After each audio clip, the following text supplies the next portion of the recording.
ओम शांति।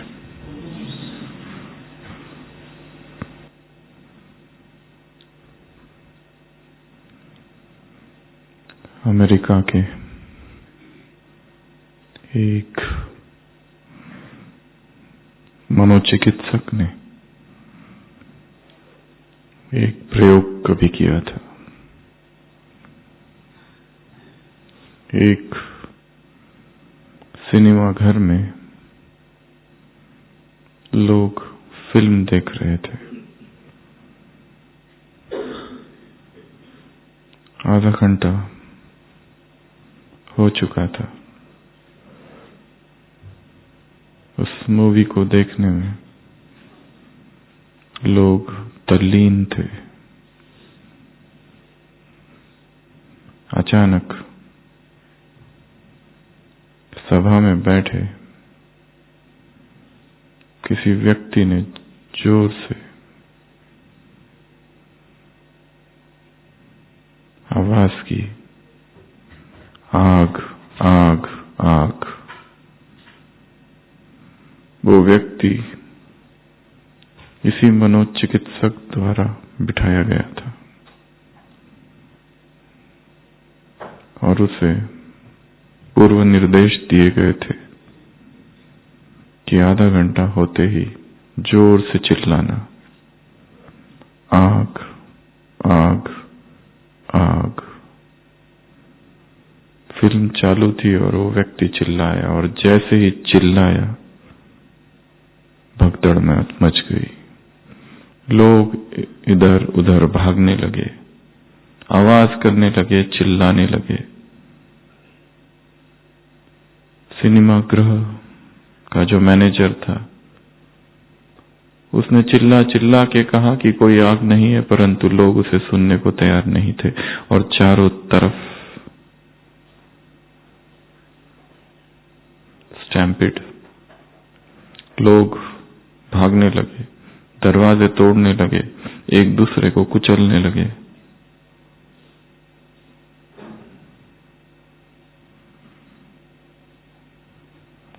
शोरगुल मच गया।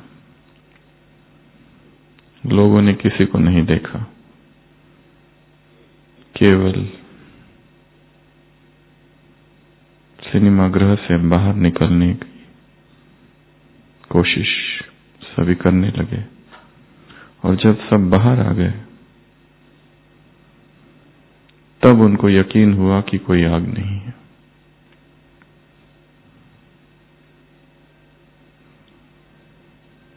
मनोचिकित्सक ने लिखा, केवल एक शब्द था, आग।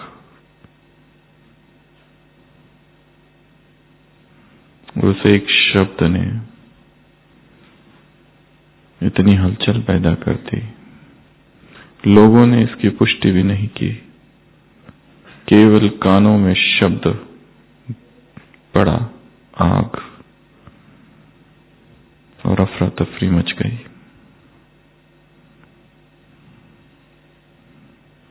शब्दों में टंकार है।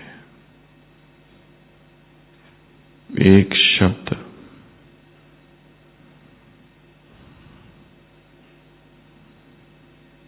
हर शब्द के लिए हमारे मन में एक चित्र है। शब्द सुनते ही, शब्द कहते ही, शब्द को सोचते ही अर्थ का अनुभव होता है, चित्र की प्रतीति होती है। शब्द और स्थिति, स्मृति और स्थिति। यदि वो शब्द भय का हो तो भय की स्थिति, यदि वो शब्द शक्ति का हो तो शक्ति की स्थिति, यदि वो शब्द विकार का हो तो विकार की मेमोरीज पुनः जागृत हो जाती है। यदि वो शब्द दुख का हो तो वही दुख की अनुभूति अब भी होती है।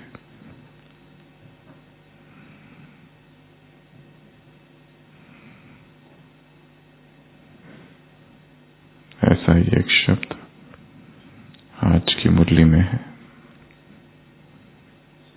अव्यक्त।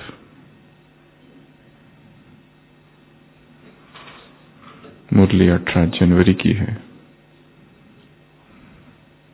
2004।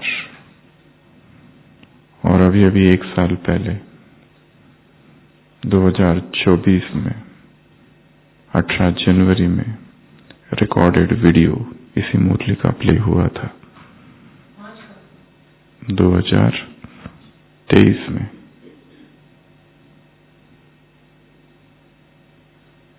As it is,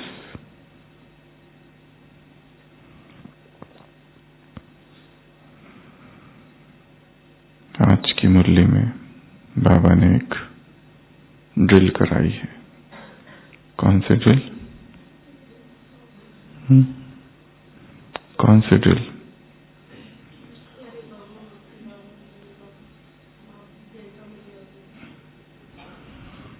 एक सेकंड में सभी संकल्प समाप्त और दिल में ये ड्रिल करो। कौन से ड्रिल करो? ओ बाबा, आप समान क्या बन जाए?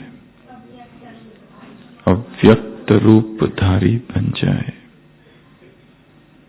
शब्द एक है,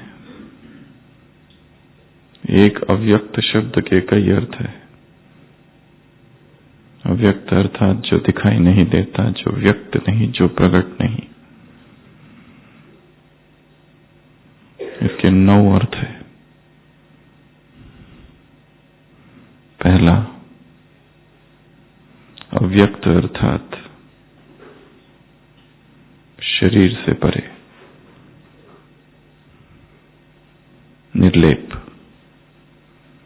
दूसरा, अव्यक्त अर्थात अभौतिक, इस धरती से परे।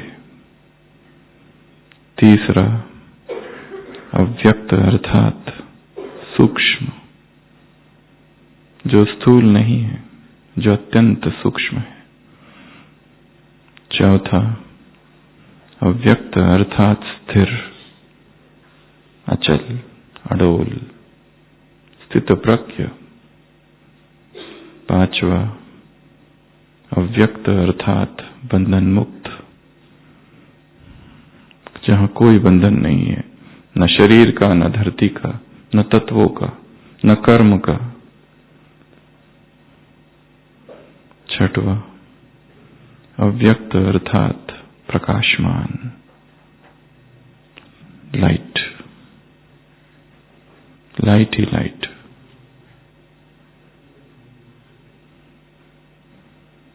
सातवां, अव्यक्त अर्थात शांत, प्रेममयी। अगला, अव्यक्त अर्थात निर्विकार। और लास्ट, 9वां, अव्यक्त अर्थात निरंकारी। तो बाप दादा ने ये ड्रिल कराई। शब्द है एक, अर्थ अनेक हो सकते हैं। ये एक शब्द में संपूर्णता समाई है। अव्यक्त रूपधारी फरिश्ता, अव्यक्त रूपधारी कर्मातीत स्थिति।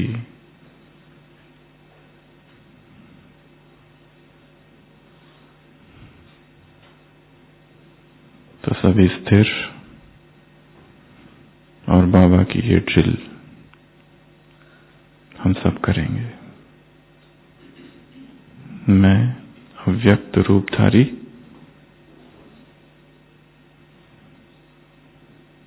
हूं।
तो आज 9 तारीख,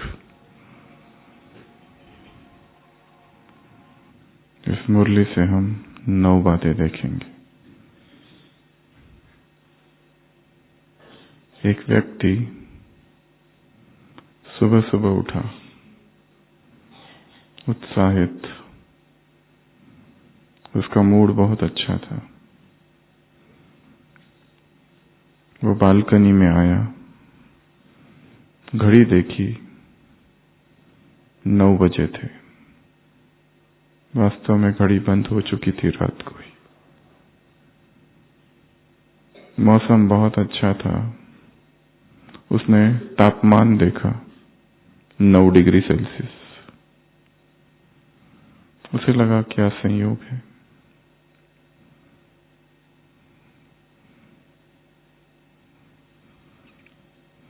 अखबार उठाया, 9 तारीख थी, और आश्चर्य लगा। ब्रश किया, किचन में गया, ब्रेड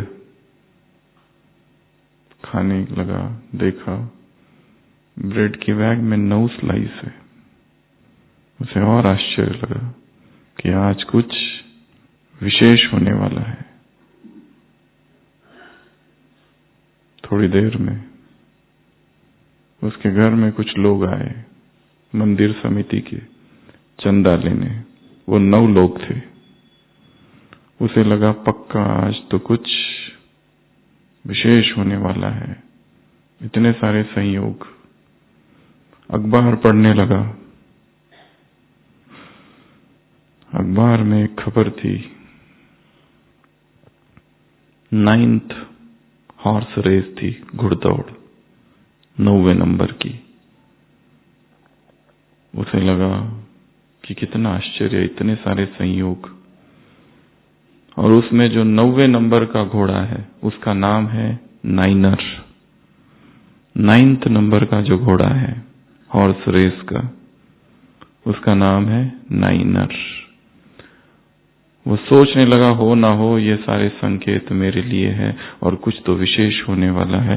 और वो सीधा बैंक गया, सारी जमा पूंजी निकाली और सीधा रेस कोर्स के मैदान में गया। और अपने पास जितना पैसा था वो सभी पैसा वो 9वें नंबर का जो घोड़ा था जिसका नाम नाइनर था उस पर लगा दिया। रेस चालू हुई। वो स्वप्न देखने लगा जीत के।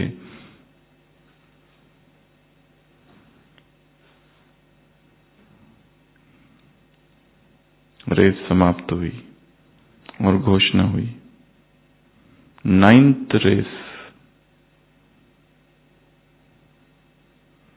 में जो 9 नंबर का घोड़ा है और जिसका नाम नाइनर है वो 9 नंबर पर आया है।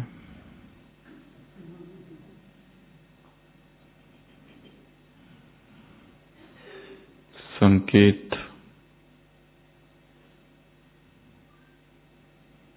गलत सिद्ध हुए।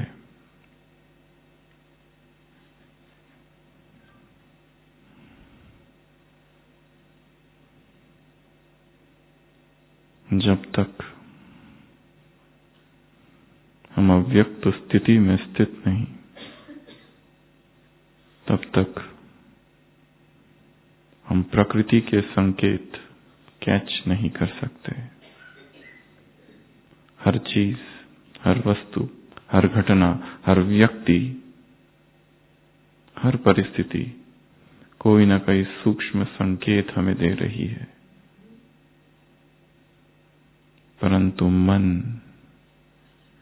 व्यर्थ में डूबा रहता है, इसलिए उन संकेतों को वो कैच नहीं कर पाता। दीवा स्वप्न में डूबा रहता है, डे ड्रीमिंग, भ्रम में जीता है और इसी भ्रम में जीवन बीत जाता है।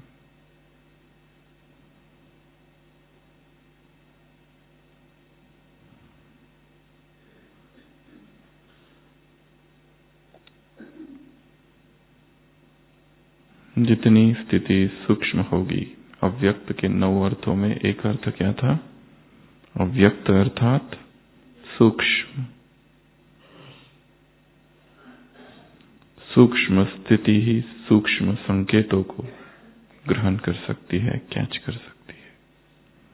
स्थूलता जहां है वहां पर केवल स्थूल बातें कैच होती है।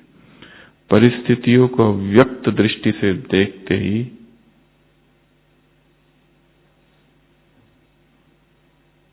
अव्यक्त इशारे प्राप्त होते हैं।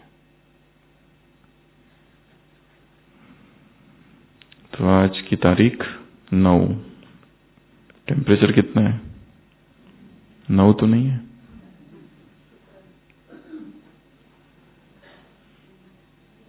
नौ तारीख आज की अव्यक्त वाणी। इसमें से हम 9 बातें लेंगे। सबसे पहली बात, जिस पर अभी सभी ने ड्रिल की, अव्यक्त रूपधारी बाबा, मीठे बाबा, आप समान हम क्या बन जाए? अव्यक्त रूपधारी बन जाए। अभी बनो, दिल में ये ड्रिल करो। व्यर्थ संकल्प समाप्त। तो ये ड्रिल बार बार करनी है तुरंत।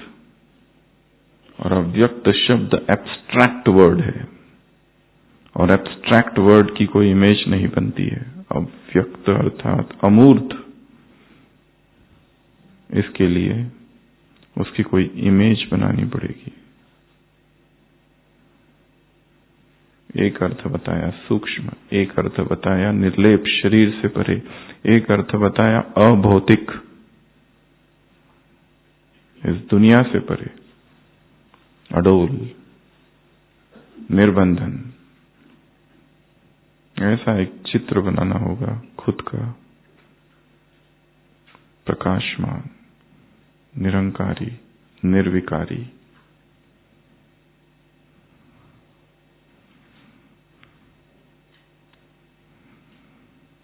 तो ही उसमें स्थित हो सकेंगे। तो ड्रिल है, तो ड्रिल बार बार करते रहना है। ये पहला ए। दूसरी बात इस मुरली से बी, बचत की क्या करो? स्कीम बनाओ। क्या कहा बाबा ने? बचत की स्कीम। वेस्ट लीकेज है, वेस्ट को बेस्ट में कन्वर्ट करो। संकल्प और समय, time wasters and energy drainers.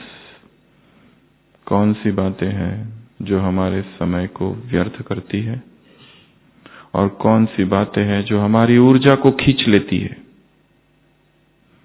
आंखें जहां जाती है वहां ऊर्जा जाती है। एनर्जी फ्लोज वेयर आईज गो। जहां जहां आंखें जाती है वहां पर ऊर्जा बहती है। हम दिन भर आंखों से क्या देख रहे हैं? मोबाइल में क्या देख रहे हैं? इंस्टेंट हैप्पीनेस का जमाना है। आंखें स्थिर नहीं हो सकती है, होना नहीं चाहती, उसे मनोरंजन चाहिए, रील्स, शॉर्ट्स।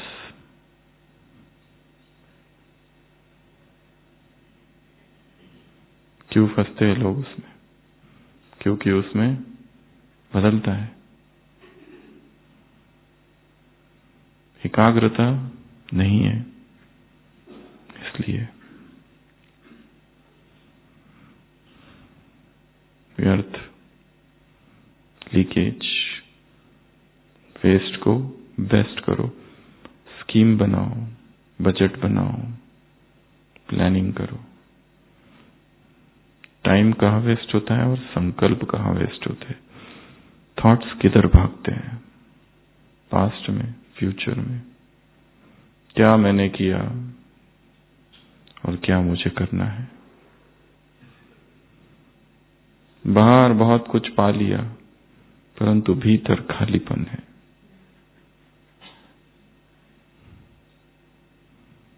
किसी ने एक वीडियो भेजा था, उसमें लता मंगेशकर जी को ये पूछा गया था कि आप भविष्य में क्या बनेंगी अगले जन्म में। एक ऐसी गायिका जिसने इतने गीत गाए, हजारों लाखों, और इतने लंबे समय तक गाए और इतनी प्रसिद्धि। उन्होंने उस इंटरव्यू में कहा, मुझे अगला जन्म नहीं चाहिए, और चाहिए भी तो मैं लता मंगेशकर नहीं बनना चाहूंगी, क्योंकि लता मंगेशकर की तकलीफें केवल वही जानती है और कोई नहीं।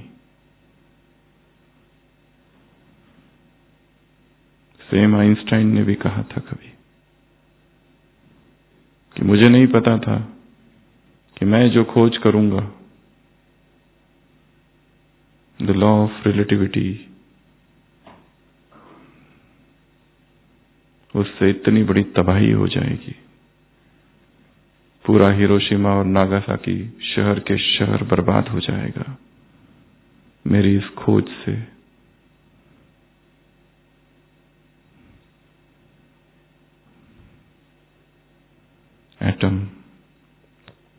एटॉमिक बम बन जाएंगे। बाहर की उपलब्धियां कितनी भी हो, भीतर का खालीपन नहीं भरते। बाहर कितनी भी प्रसिद्धि हो जाए, नाम हो जाए, सब व्यर्थ। आत्मा तृप्त ही रह जाती है।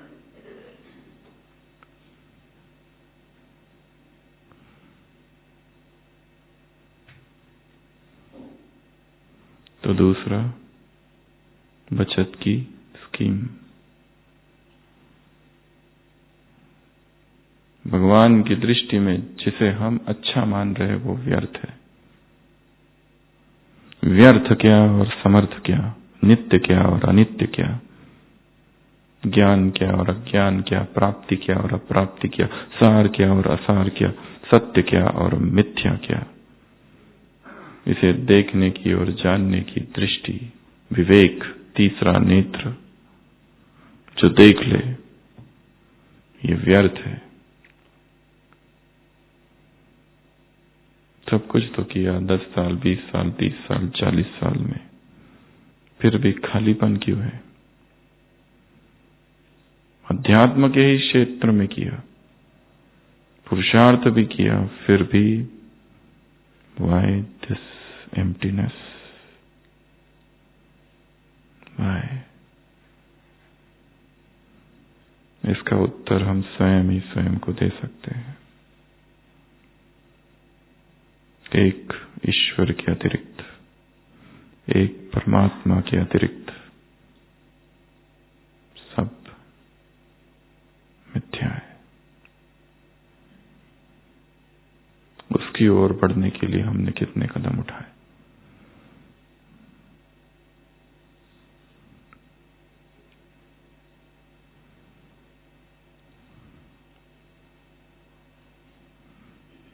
तो पहली पॉइंट अव्यक्त, दूसरी पॉइंट बचत, तीसरी पॉइंट कोर्ट। क्या कहा बाबा ने? ऑफिशियल कोर्ट, होल्ड कोर्ट, अर्थात क्या करो? दरबार लगाओ। उदाहरण दिया बाबा का। क्या उदाहरण है? रात्रि को दरबार लगाया। मन,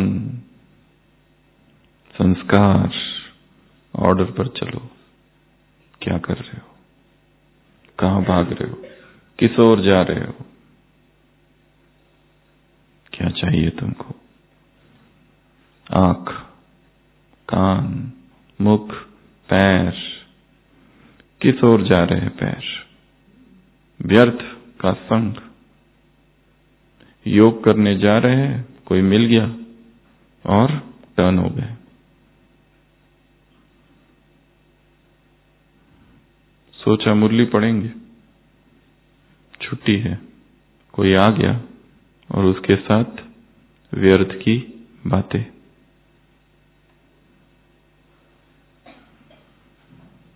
पांडव भवन में आए, सोचा 4 धाम की, आधा घंटा एक एक स्थान पर बैठकर तपस्या करेंगे, और अचानक कोई मिल गया और चले उसके साथ सैंडविच खाने।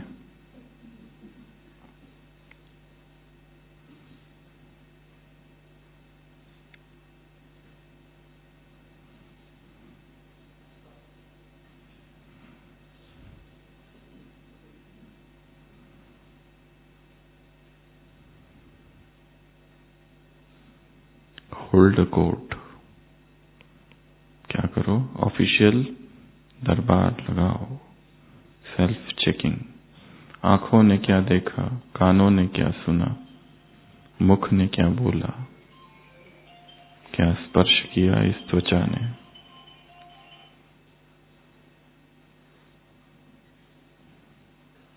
मन, संस्कार कौन सा इमर्ज हुआ? इमर्ज होने के लिए उसे बाहरी आलंबन की आवश्यकता है, कोई ट्रिगर। बिना उस ट्रिगर के वो इमर्ज नहीं होता है। कोई उत्तेजक बाहर से आया, उस उत्तेजक को आइडेंटिफाई करना।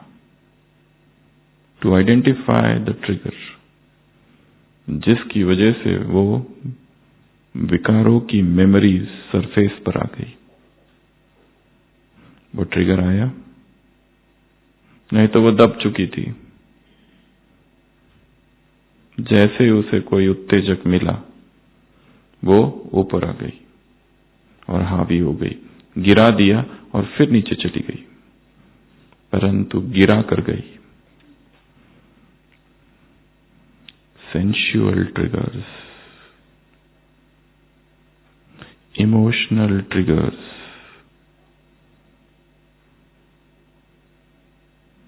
चाइल्डहुड का ट्रॉमा है, और बाहर से फिर एक दृश्य देखा, बचपन का जो आघात हुआ था और दर्द हुआ था, वो सरफेस पे फिर आ गया।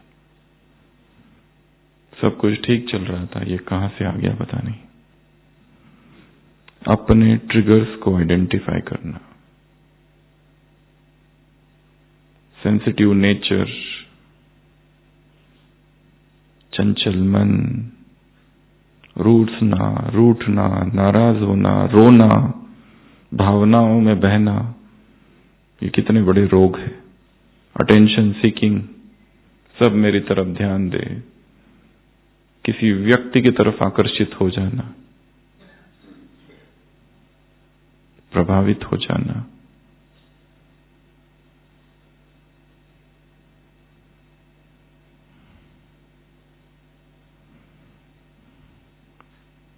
Inferiority complex, superiority complex, blame game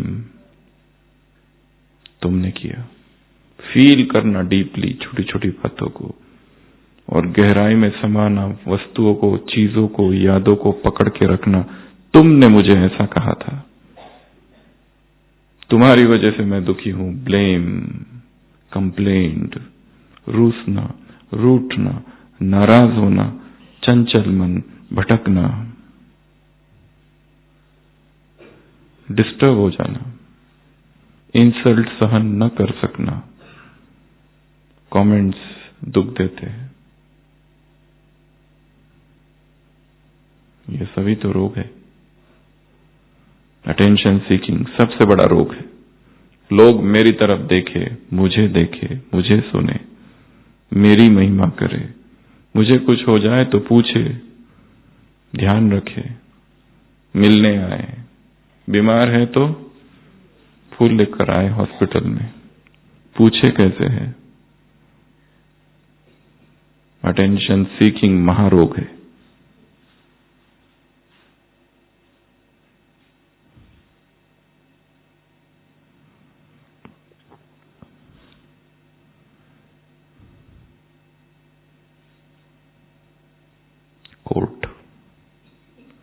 court में केवल इंद्रियों को ही चेक नहीं करना है, कोर्ट में संस्कारों को भी चेक करना है।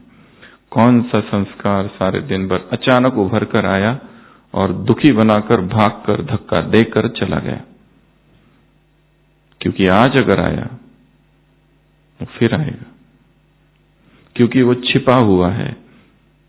हमने ऊपर की सफाई की है, चेतन की। अवचेतन में वैसे के वैसे सब कुछ है जो अज्ञान काल में था। ज्ञान वहां पहुंच नहीं पाया। और आज ही की अगर मुरली ले लो तो उस मुरली में भाषा कठिन है, loaded with metaphors and similes. रूपक है, उसमें डायरेक्ट संदेश नहीं है। कई बार पढ़ पढ़ के तब समझ में आता है किस तरह की भाषा है। स्नेह की लहरें, यादों की मालाएं, ये काव्यात्मक भाषा है। इसमें से क्या पकड़े? स्मृति की तस्वीर, ऐसी भाषा है।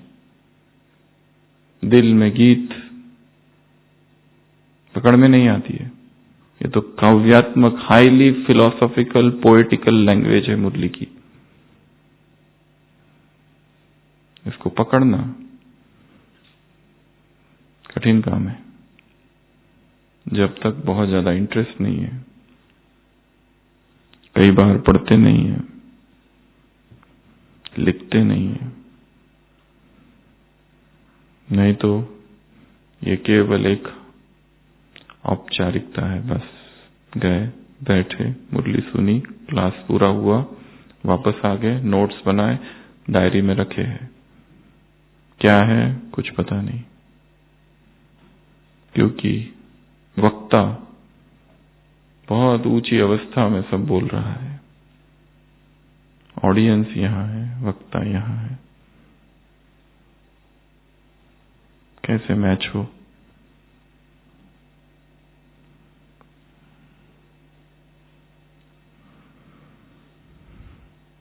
ओट।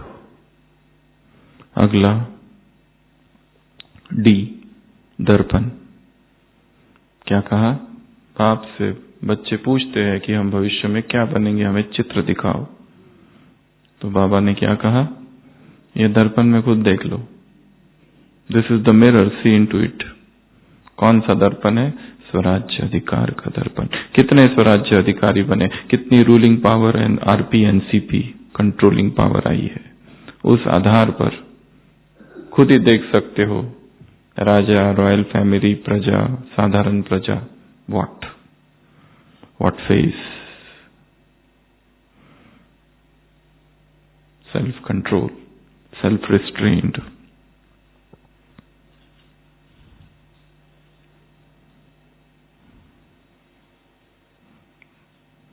मन को वश में करना कितनी बड़ी साधना है, जो प्रतिपल भटक रहा है।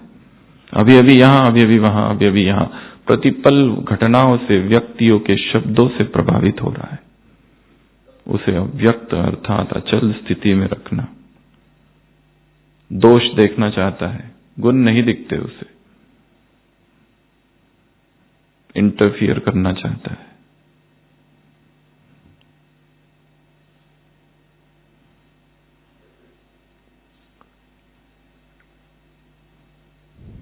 शरीर का अभ्यास है उसे। शरीर के परे भी एक जगत है, और उस जगत, उस दृष्टि से देखने से सारा दृश्य चेंज कुछ और ही दिखता है।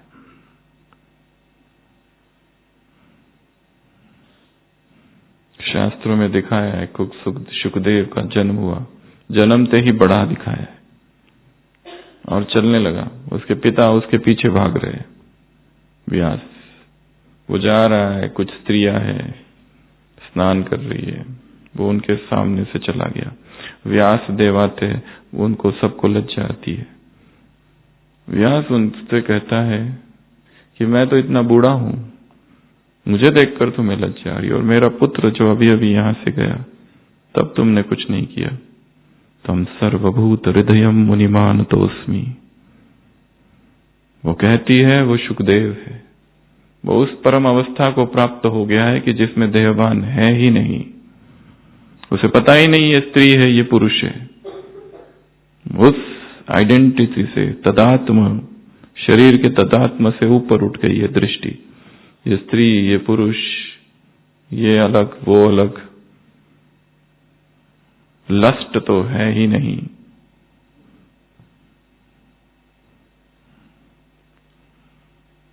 जीरो।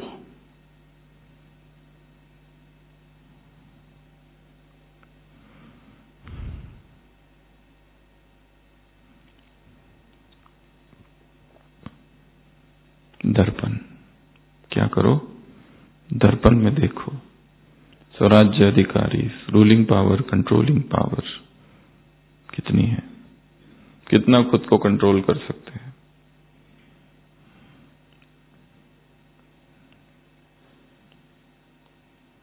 अगला ई, एम्पावरमेंट डे, समर्थी दिवस है ये। स्मृति दिवस ही क्या है? समर्थी दिवस। 18 जनवरी की मुरली है।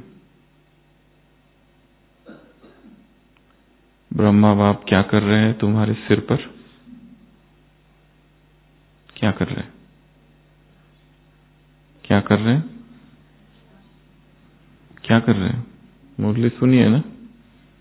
सुबह सुनी थी, इतने घंटे बीत गए, हजारों बातें हो गई बीच में, यहां से वहां चले गए, हजारों लोगों से मिल लिए, सब उड़ गया। तुम्हारे सिर पर कौन सा ताज रखते हैं? जिम्मेदारी का ताज और स्मृति का तिलक। कितना अच्छा विजुअलाइजेशन है ये। तो सभी फिर से स्थिर बैठेंगे एक सेकंड के लिए और सोचो, ब्रह्मा बाप मेरे सिर पर। कौन? सृष्टि का आदि पिता। कौन? जो जितने धर्म स्थापक आए हैं उनका पिता, जितनी महान आत्माएं, योगी आत्माएं, तपस्वी आत्माएं, सन्यासी, उदासी, ईश्वर पुत्र, पैगंबर, पयंबर, बुद्ध, तीर्थंकर, उन सब का आदि पिता, द फर्स्ट मैन, भगीरथ, आदिदेव मेरे सिर पर क्या रख रहा है? जिम्मेदारी के, विश्व सेवा के जिम्मेदारी का ताज।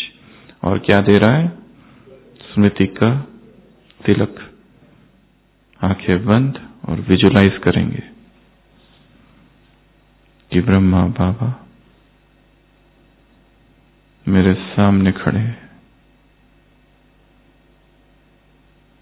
मेरे सिर पर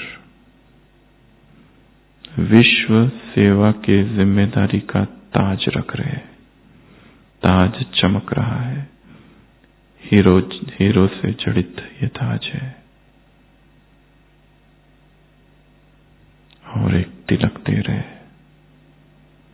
याद दिला रहे, स्मृति का तिलक।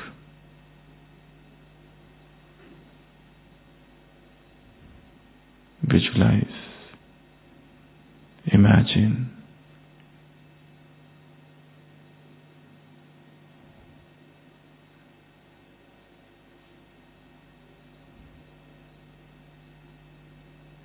ओम शांति।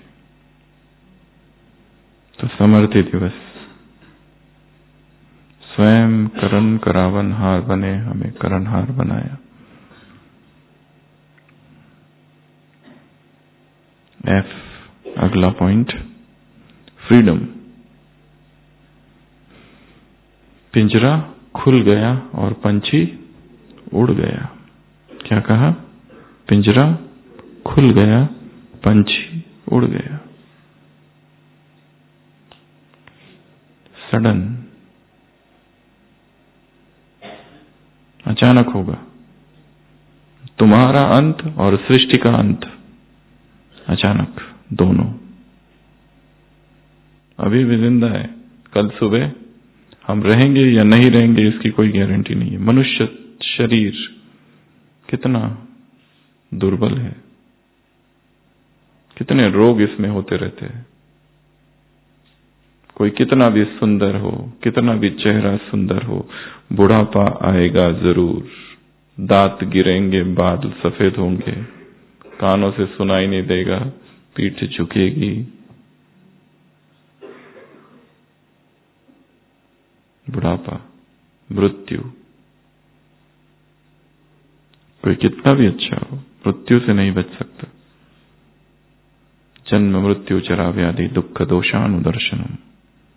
हे अर्जुन, इस जीवन के इस खेल को साक्षी होकर देख। जन्म में दुख, जरा में दुख, मृत्यु में दुख, व्याधि में दुख, चारों ही स्थिति में दुख ही दुख है।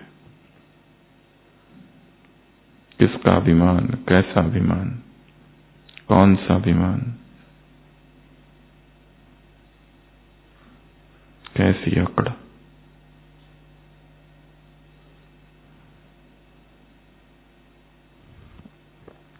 फ्रीडम, तैयारी, पिंजरा खुला, पंछी उड़ गया, ऐसी स्थिति ब्रह्मा की थी। अभी भी आह्वान कर रहे, आओ आओ आओ। नेक्स्ट पॉइंट जी, गीत। मुरली की शुरुआत क्या है? बहुत काव्यात्मक शुरुआत है। 18 जनवरी का दिन है। अमृत वेले से बाबा के पास क्या मिल रहा है, क्या पहुंच रहा है? स्नेह की लहरें। जो साकार, जो अव्यक्त पालना वाले हैं और जो साकार पालना वाले, वो दोनों ही कहां पहुंच रहे? अलौकिक और साकार वाले वतन में उनके दिल की यादों की मालाएं। और दिल में क्या देख रहे? बाप दादा के स्मृति की तस्वीर। और गीत कौन सा गा रहे बच्चे? मेरा बाबा। और बाबा कौन सा गीत गा रहे? मेरे मीठे मीठे बच्चे। और ये गीत के लिए 2 शब्दों का प्रयोग है। कौन से 2 शब्द? ये गीत कैसा है? ऑटोमेटिक। और दूसरा, और एक शब्द है अनहद। सृष्टि में जो भी आवाजें हैं, सभी आवाजें टंकार से उत्पन्न होती है, फ्रिक्शन से। कुछ भी करो, फ्रिक्शन है। जब 2 चीजें टकराती है, आहत होता है। आहत, टक्कर, हर्ट, फ्रिक्शन, तब आवाज उत्पन्न होती है। और ऋषि मुनियों ने गहरी ध्यान की अवस्था में देखा कि एक आवाज ऐसी है जो बिना आहत किए अनहत पैदा होती है, जिसे उन्होंने ओम का नाम दिया। ओम की ध्वनि जो गहरी समाधि की अवस्था में चेतना उसमें स्थित होती है और सुनाई देती है, उसे अनहद नाद कहा गया। जो बिना किसी टंकार के, बिना किसी फ्रिक्शन के, बिना किसी टक्कर के उत्पन्न होती है, वो अनहद नाद। जो ऑटोमेटिक है, जो कोई बजा नहीं रहा है, जो किसी के अकारण है। जो तो भगवान के दिल में मेरे मीठे मीठे बच्चे, ये गीत ऑटोमेटिक है और अनहद नाद की तरह बज रहा है। उसी तरह हमारे हृदय में भी भगवान इस तरह समा जाए कि योग डूइंग की अवस्था ना रह के बीइंग की अवस्था हो जाए। हमें करना ना पड़े कि अभी मैं योग करता हूं।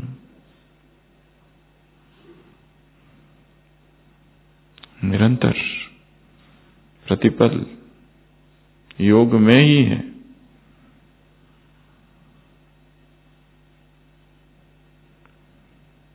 अगला एच, हैंडलिंग ऑफ पावर्स। संगम युग पर बाबा ने एक वरदान दिया है सभी बच्चों को। कौन सा? जन्मते ही, आज की मुरली से, मास्टर सर्वशक्तिमान भव। इसका बहुत सारा वर्णन है मुरली में। शक्तियां क्या करो, उनको ऑर्डर करो, परंतु विधि पूर्वक ऑर्डर करो। विधि क्या है? सीट पर बैठो। सीट कौन सी है? Master almighty authority. तुम्हें इस स्मृति रहे, ये नशा रहे स्मृति का कि मैं वर्ल्ड ऑलमाइटी अथॉरिटी का बच्चा हूं, द हाईएस्ट अथॉरिटी। उसके ऊपर इस संसार में कोई अथॉरिटी नहीं है। संसार में कितनी धार्मिक संस्थाएं हैं, कितनी आध्यात्मिक संस्थाएं हैं। हर एक आध्यात्मिक संस्था का एक हेड है। और उसको फॉलो करने वाले लाखों करोड़ों है, और वो बढ़ते जा रहे हैं जैसे जैसे संस्था का विस्तार हो रहा है वैसे। और वो जो हेड है, जो कोई धर्मगुरु है या कोई महान आत्मा, वो है तो मनुष्य ही, भगवान तो नहीं।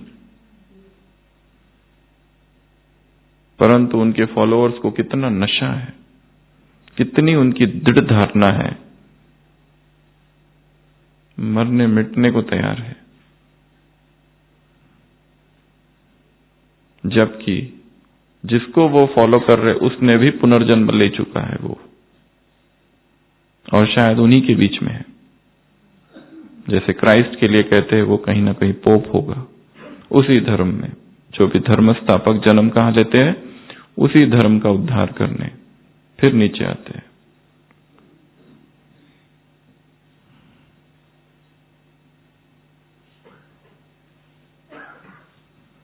जिस तन में धर्म स्थापक प्रवेश करते वो ब्राह्मण आत्मा,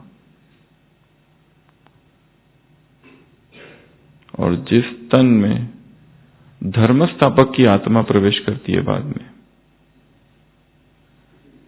वो डायरेक्ट सोल। एक शरीर में दो, ऐसा रहस्य किसी भी शास्त्र में लिखा नहीं है। जीसस की जो आत्मा है वो ब्राह्मण आत्मा है कोई ना कोई, क्योंकि अवेलेबल कौन है उस समय द्वापर में, देवता। उसी शरीर में क्राइस्ट ने प्रवेश किया। तो एक शरीर में दो, तो जब वो शरीर छोड़ेगा दो आत्माएं निकलेगी। एक क्राइस्ट की आत्मा जो उसी धर्म में जाएगी, एक ब्राह्मण आत्मा जिसमें उस क्राइस्ट की आत्मा ने प्रवेश किया, वो इसी ब्राह्मण परिवार में वापस लौट आएगी। उसी तरह गुरु नानक देव, उसी तरह मोहम्मद, उसी तरह जितने भी धर्म स्थापक हैं सब।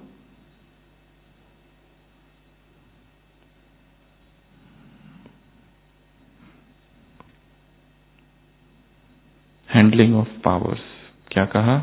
विधि पूर्वक सीट पर सेट होकर ऑर्डर करो तो वो ऑर्डर मानेगी, और ये प्रैक्टिस करते रहना है। मुझ में सारी शक्तियां हैं, ऑर्डर करो सीट पर बैठकर, मैं मास्टर ऑलमाइटी अथॉरिटी हूं। इन शक्तियों को क्या नाम दिया बाबा ने आज की मुरली में? एक शब्द दिया है। क्या है ये? समर्थिय। समर्थियों को क्या नाम दिया? कौन बताएगा? पढ़ी है या केवल सुनी है? इधर से सुना और इधर से गया। परमात्मा प्रॉपर्टी है। क्या है? परमात्मा प्रॉपर्टी है। और लास्ट पॉइंट आज की मुरली से, ignite the hopes, the lamp of hopes, आशाओं के दीप जलाओ। सक्सेस की सेरेमनी करो, सफलता की सेरेमनी, आशाओं के दीप। खुद समर्थ बनो और दूसरों को समर्थ बनाओ। संसार की आत्माएं पुकार रही है, चीख रही है, दर्द में है, शक्तिहीन है, तुम ही शक्तिशाली हो। और मधुबन के लिए बहुत सुंदर बात कही है बाबा ने। मधुबन में लोग आते जाते, मधुबन साक्षी होकर देखता है। मधुबन को क्या कहा? मधुबन को व्यर्थ से मुक्त होना है, नामो निशान ना रहे व्यर्थ का मधुबन में। हर एक की स्थिति महान, हर एक की सेवा महान। मधुबन में हर एक की स्थिति महान, मधुबन में हर एक की सेवा महान, मधुबन में व्यर्थ का नाम निशान ना हो। कितनी पावरफुल पॉइंट्स है। आशाओं के दीप जलाओ। तो आज की मुरली की ये कितनी बातें थी? 9। फर्स्ट, अव्यक्त, अव्यक्त रूपधारी बनो। दूसरा, बचत की स्कीम, टाइम वेस्टर्स और एनर्जी ड्रेनर्स की लिस्ट निकालो। तीसरा, कोर्ट, देखो कौन सा संस्कार इमर्ज हो गया। अगला, दर्पण, कंट्रोल कितना है खुद पर। अगला, एम्पावरमेंट डे है, समर्थी दिवस, ताज विजुअलाइज करना है। अगला फ्रीडम, मुक्त, पंछी उड़ गया, तैयार है कभी भी, अचानक, एवर रेडी। अगला गीत, ये प्यार का पॉइंट है थोड़ा। अगला पावर्स, हैंडलिंग ऑफ पावर्स। और लास्ट आशाओं के दीप जलाओ। ऐसे, कैसे? संतुष्ट आत्माओं को, वरदान क्या है? संतुष्ट आत्माओं को। चैतन्य क्या बन जाए? बोर्ड। कोई दुखी देखे तो खुद उत्साह में आ जाए। ऐसे चोट लगाने वाले नहीं, चोट को सहन करने वाली आत्माओं को। ऐसे मास्टर सर्वशक्तिवान आत्माओं को। ऐसे बोलते जाओ, क्या क्या है मुरली में। ऐसे स्नेह के सागर में लहराने वाली आत्माओं को। ऐसे दिल से क्या गीत गाने वाली आत्माओं को, मेरा बाबा। ऐसे अविनाशी दीपक जगाने वाली आत्माओं को। ऐसे समर्थबंध समर्थी स्वरूप बनाने वाली आत्माओं को। ऐसे वेस्ट को बेस्ट बनाने वाली आत्माओं को। ऐसे स्वराज्य अधिकारी आत्माओं को। ऐसे कंट्रोलिंग और रूलिंग पावर वाली आत्माओं को। ऐसे स्नेह के प्लेन में आए हो, ट्रेन में नहीं आए हो, स्नेह में के प्लेन में आने वाली आत्माओं को। ऐसे ऐसे लॉ और लॉ का बैलेंस वहां होगा पर यहां ही करने वाली आत्माओं को। ऐसे ऐसे बचत की स्कीम बनाने वाली आत्माओं को। ऐसे रोज रात को दरबार लगाने वाली आत्माओं को। ऐसे दर्पण में खुद को देखने वाली आत्माओं को। ऐसे समर्थ स्वरूप समर्थी दिवस मनाने वाली आत्माओं को। सफलता की सेरेमनी मनाने वाली आत्माओं को। आशाओं के दीप जगाने वाली आत्माओं को। ऐसे पंछी दरवाजा खुला, पिंजरा खुला और पंछी उड़ा वाली आत्माओं को। ऐसे गीत गाने वाली आत्माओं को। ऐसे मास्टर सर्वशक्तिवान आत्माओं को, हर शक्ति को विधि पूर्वक सीट पर सेट होकर ऑर्डर करने वाली आत्माओं को। ऐसे अव्यक्त रूपधारी आत्माओं को, एक सेकंड में अभी अभी दिल में ये ड्रिल करने वाली आत्माओं को। ऐसे मालिक की स्मृति में रहकर ये ड्रिल करें, मालिक की स्मृति में रहकर सीट पर सेट होकर विधि पूर्वक ऑर्डर करने वाली आत्माओं को। ऐसे जन्मते ही जिन्हें मास्टर सर्वशक्तिवान का वरदान मिल गया, ऐसी आत्माओं को। ऐसे जिम्मेदारी का ताज और स्मृति का तिलक पहनने वाली आत्माओं को। ऐसे बाबा से डायरेक्ट पालना। आज की मुरली का बताना, हफ्ते भर का नहीं। ऐसे पाप समान आत्माओं को। ऐसे आशाओं का दीपक जगा दिया, विश्व कल्याण का ताज हो गया। ऐसे ढेर सारे समान वाली आत्माओं को। बाप दादा का याद प्यार, गुड नाइट और नमस्ते। हम रूहानी बच्चों की रूहानी बाप दादा को याद प्यार, गुड नाइट और नमस्ते। ओम शांति।